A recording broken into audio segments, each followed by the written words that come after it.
अगली हमारी जो प्रॉब्लम है काफी ज्यादा इंटरेस्टिंग है। इसका नाम है customer who brought bot all products. तो देखिएगा हमारे पास दो टेबल दे रखे हैं। एक है कस्टमर टेबल, इसके अंदर सारी की सारी जानकारी है जो कि कस्टमर के बारे में है और कस्टमर ने कौन सा प्रोडक्ट बाई किया है उसके बारे में है। दूसरा जो हमारा टेबल है, इसमें लिस्ट किए गए हैं कि कौन कौन से यूनिक प्रोडक्ट इनके पास अवेलेबल हैं। अब जो हमारी प्रॉब्लम स्टेटमेंट है उसके अनुसार हमें फाइंड करना है कि कस्टमर जिन्होंने सारे के सारे प्रोडक्ट हमारे बाई किए हैं, ये हमें फाइंड करना है। तो एक बार जब हमें ये पता चल गया कि हमें करना क्या है, तो चीजें काफी ज्यादा आसान हो जाती है। उसके बाद मैं स्टेप बाय स्टेप इस प्रॉब्लम को ब्रेक कर सकता हूँ।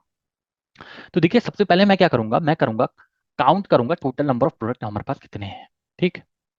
तो मैं यहाँ पे एक बार अपनी क्वेरी लिखना शुरू करता हूँ। तो मैं एक बार काउंट कर लेता हूँ, सिलेक्ट काउंट। क्योंकि जो हमारे प्रोडक्ट हो सकते हैं ना, वो हमें डिस्टिंक्ट चाहिए। सारे के सारे प्रोडक्ट का काउंट करने का मतलब कि हमारे पास एक प्रोडक्ट रिपीटेड बार नहीं आना चाहिए। तो मैं यहाँ पे लिखूंगा डिस्टिंक्ट। डिस्टिंक्ट प्रोडक्ट की, यानी कि हर एक की प्रोडक्ट की अलग अलग होनी चाहिए। ठीक। एज टोटल प्रोडक्ट्स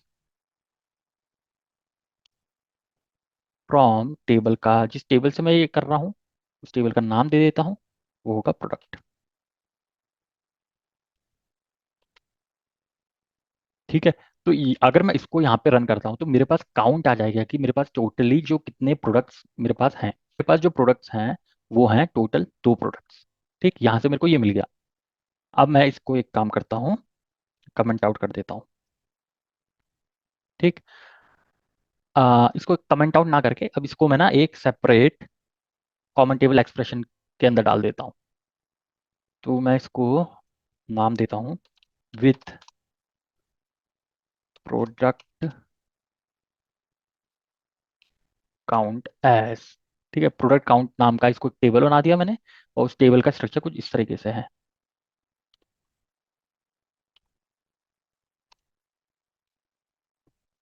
अब मैं इसके अंदर एक और सब क्वेरी लिखता हूँ। देखिएगा वो सब क्वेरी क्या होने वाली है।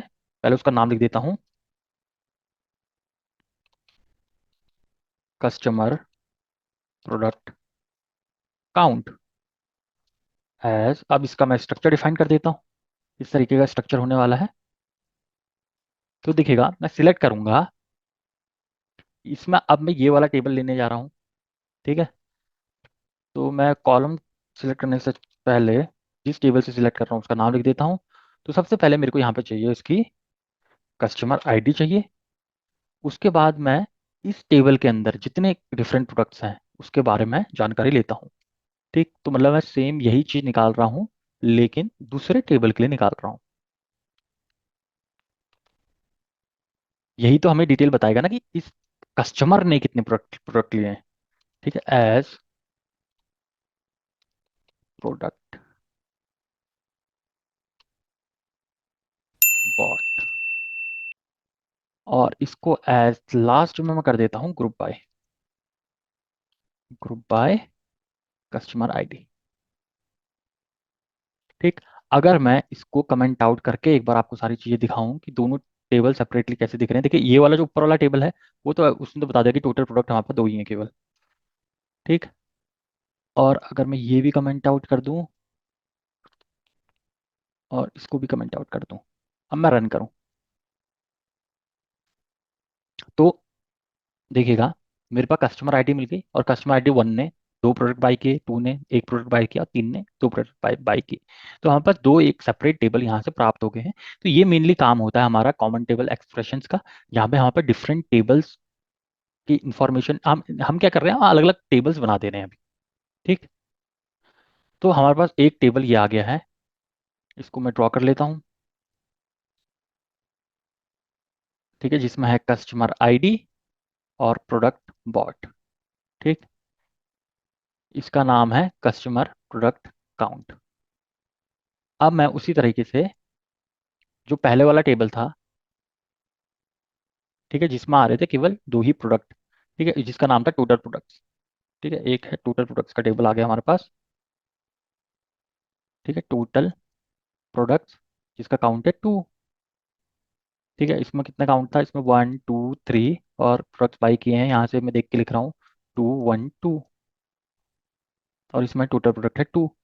अब हमें वो सारे, अब हमें सिंपल से क्या करना है, हम इसको ज्वाइन कर देंगे। तो हम ये मैच करेंगे कि ये दो दो के कहाँ कहाँ पे आ रहे हैं। ठीक, जब अगर हमारा ये मैच होगा कि दो दो कहाँ का, तो हमारा जो आंसर होगा कस्टमर आईडी 1 और 3 होगा।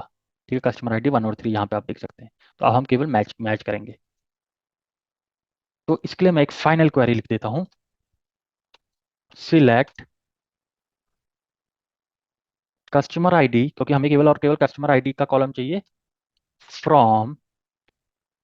अब हमें टेबल का नाम बता देता हूँ, हमारे पास दो टेबल हैं यहाँ।